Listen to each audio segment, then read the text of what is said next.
ഇപ്പൊ ഇന്നലത്തെ ന്യൂസ് ഉണ്ടായിരുന്നോ? മറ്റേ മുഖ്യമന്ത്രി പറയുന്നത് നമ്മുടെ കേരളം മൊത്തം അതിദാരിദ്ര്യം എന്നുള്ളത്. പക്ഷെ മമ്മൂട്ടി പറയുന്നു ഇനിയും മാറാനുണ്ടെന്ന്. എന്തോ എന്റെ സത്യാവസ്ഥയൊക്കെ? മുഖ്യമന്ത്രി പറയുന്നത് നമ്മുടെ നാട് 1-ാം തീയതി, ഇന്നലെ 1-ാം തീയതി അല്ലേ, കേരളപ്പിറവി അല്ലായിരുന്നു, കേരളപ്പിറവി ദിവസം നാട് അതിദാരിദ്ര്യമുക്തമാണ്. അതിദാരിദ്ര്യം എന്തോന്നറിയോ? ദാരിദ്ര്യമില്ലായ്മ, അതായത് ആർക്കും പട്ടിണിയില്ല, അതല്ലേ? ഇപ്പം മുഖ്യമന്ത്രി പറയുന്നത് കേരളത്തിൽ ആർക്കും പട്ടിണിയില്ല, പട്ടിണി മരണങ്ങളില്ല എന്നുള്ളതാണ്.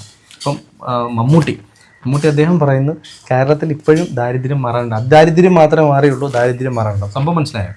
ഇല്ല, അതാ എനിക്കൊരു കൺഫ്യൂഷൻ വന്നത്. അതായത് നമ്മുടെ നാട്ടിൽ ഇപ്പം നമ്മുടെ ഈ വീട് നിൽക്കുന്ന ഈ ലൊക്കാലിറ്റിയിൽ എടുത്ത് നോക്കിയാൽ ഏകദേശം 10 വീടുകൾ, ഈ 15 വീടുകളോളം ദാരിദ്ര്യം അനുഭവിക്കുന്നവരുണ്ടായിരിക്കും, ഇല്ലേ? ലൈഫ് മുഖാന്തരം ഇവർ ഒരുപാട് വീടുകൾ കൊടുത്തിട്ടുണ്ട്.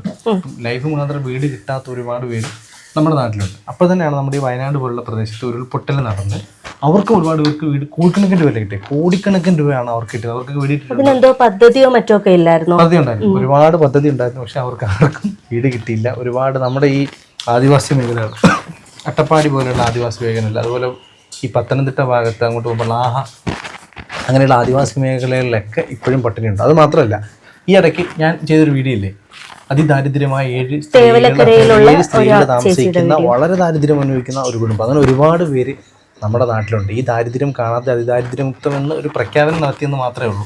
എനിക്കങ്ങനെ വ്യക്തിപരമായ അഭിപ്രായം പറയുന്നത് അങ്ങനെയാണ് കാണാനുള്ളത്. അല്ല, നിലവിൽ ഇപ്പൊ നമുക്ക് റേഷൻസ് ഒക്കെ ഒരുപാടില്ല. അതായത് മുക്കിന് റേഷൻ കടകളുണ്ട്, എല്ലാവർക്കും റേഷൻ കിട്ടുന്നുണ്ട്. റേഷൻ വഴി ദാരിദ്ര്യം ഒരു പരിധി വരെ ഇതാക്കാൻ പറ്റിയിട്ടുണ്ട്. നമ്മുടെ വീട്ടിൽ റേഷൻ ചോറ് വെക്കുന്നത് നമ്മളല്ല, ഒരുപാട് ആൾക്കാർ ഉപയോഗിക്കുന്നുണ്ട്. ബുദ്ധിമുട്ടുള്ള ആൾക്കാരുണ്ടായിരുന്നു. റേഷൻ കടയിൽ നിന്ന് വരുന്ന ഭക്ഷണം കൊണ്ട് മാത്രം ജീവിത നിലവാരം മുന്നോട്ട് പോകത്തില്ല.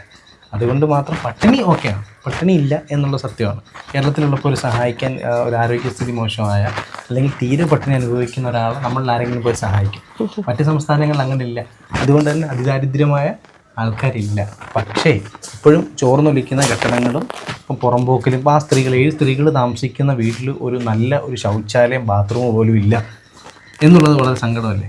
അങ്ങനെ ഒരുപാട് പേര് ഈ അതിദാരിദ്ര്യമുക്ത കേരളം പ്രഖ്യാപിക്കുന്നതിന് മുമ്പ് രോഗികളായിട്ടുള്ള ആൾക്കാരുണ്ട്.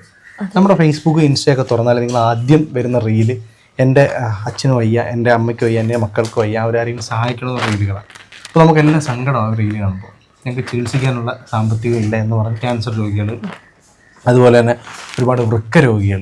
ഈ വൃക്ക രോഗികളുടെ എണ്ണം ഒരുപാട് ദൈനംദിനം കൂടിക്കൊണ്ടിരിക്കുന്ന ഒരുപാട് രോഗികളുണ്ട്. ഈ രോഗികൾക്ക് ചികിത്സിക്കാനുള്ള സാമ്പത്തികമൊന്നുമില്ല. ഇപ്പോൾ ഇവർ ഗവൺമെൻറ് ഹോസ്പിറ്റലിൽ വേണ്ടത്ര സംവിധാനങ്ങളില്ലാത്തതുകൊണ്ട് കൂടുതൽ പ്രൈവറ്റ് ഹോസ്പിറ്റലിലാണ് ചികിത്സിക്കുന്നത്. ഈ പണം എങ്ങനെ കണ്ടെത്തും?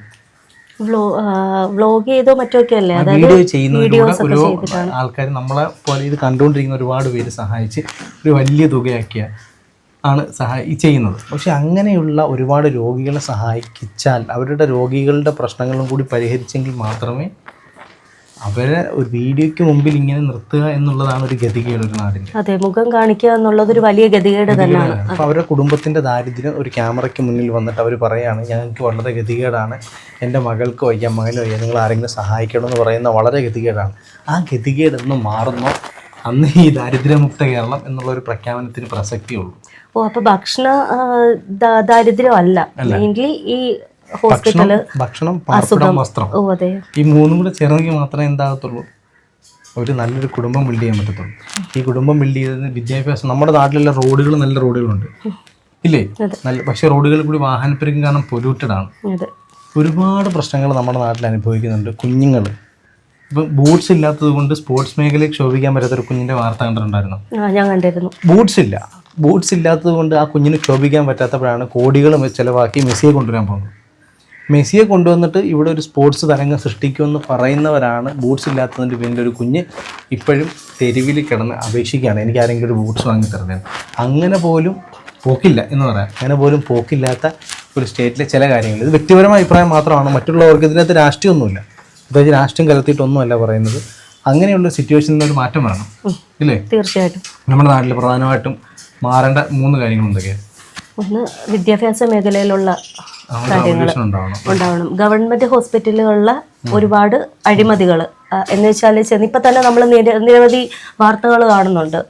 പ്രസവാനന്തരം ഉണ്ടായ പാളിച്ചകൾ കൊണ്ട് മരിച്ചു, പിന്നെ ലേറ്റായിട്ട് കിട്ടിയ ചികിത്സകൾ കൊണ്ട് ബുദ്ധിമുട്ടുണ്ടായി, അങ്ങനെ കുറേ. ഞാൻ ഒരു പേഷ്യൻ്റ്, ഒരു അറ്റാക്ക് വന്ന ഒരു പേഷ്യൻറ്റുമായിട്ട് കോഴിക്കോട് മെഡിക്കൽ കോളേജിൽ, വയനാട് യാത്ര കോഴിക്കോട് മെഡിക്കൽ കോളേജിൽ പോയി. കോഴിക്കോട് മെഡിക്കൽ കോളേജിൽ പോയപ്പോൾ ഈ രോഗിയെടുത്ത് പറയുകയാണ്, ഇപ്പം അറ്റാക്ക് വന്നൊരു പേഷ്യൻ്റ് എടുത്ത് പറഞ്ഞ് അവിടെ പോയിട്ട് സ്കാൻ ചെയ്തുകൊണ്ട് വരാൻ. അല്ലെങ്കിൽ ECG എടുത്തുകൊണ്ട് വന്നു പറഞ്ഞാൽ അദ്ദേഹത്തിന് ക്യൂ നിർത്തി. കൂടെ വന്നാൾ മാറിയിരിക്കണം, രോഗി പോയി എടുത്തുകൊണ്ട് വന്നു. അത്രത്തോളം ചികിത്സാ പിഴവുകൾ നമ്മുടെ നാട്ടിൽ സംഭവിക്കുന്നുണ്ട്. ചികിത്സാ പിഴവുകൾ കാരണം ഈ അടുത്ത് തന്നെ കരുനാഗപ്പള്ളി ഒരു സ്ത്രീ മരിച്ചു. ഗർഭിണിയായ ഒരു സ്ത്രീ ചികിത്സാ പിഴവ് മുഖാന്തരം ഒന്നല്ല 3-4 കേസുകൾ ഒരുപാട് പ്രശ്നങ്ങളുണ്ട്. ഈ പ്രശ്നമൊക്കെ പരിഹരിച്ചതിന് ശേഷം മാത്രമേ ഇങ്ങനെ പ്രഖ്യാപനം നടത്താവൂ. പിന്നെ ഗവൺമെന്റ് ഒരുപാട് നല്ല കാര്യങ്ങൾ ചെയ്യുന്നുണ്ട്, നല്ലതിന് ഇപ്പോഴും സപ്പോർട്ട് ചെയ്യണം. പക്ഷേ കുറച്ചും കൂടി ഇങ്ങനെ ഒരു ലക്ഷക്കണക്കിന് രൂപ ചിലവാക്കി വലിയ സ്റ്റേജ് കെട്ടി വലിയ സംഭവങ്ങൾ ചെയ്ത് ഇങ്ങനെ ആഘോഷിക്കപ്പെടുമ്പോൾ നമ്മുടെ നാട്ടിൽ ഒരുപാട് ബുദ്ധിമുട്ട് അനുഭവിക്കുന്നവരുടെ കണ്ടിട്ട് വേണം ഇത്തരത്തിലൊരു പ്രോഗ്രാം സംഘടിപ്പിക്കും. ഇപ്പം എനിക്ക് മമ്മൂട്ടിയുടെ സാധനം ഞാനും ഇപ്പം എനിക്ക് മനസ്സിലായി എന്താണ് അതിദാരിദ്ര്യമുക്തം എന്നുള്ളത്.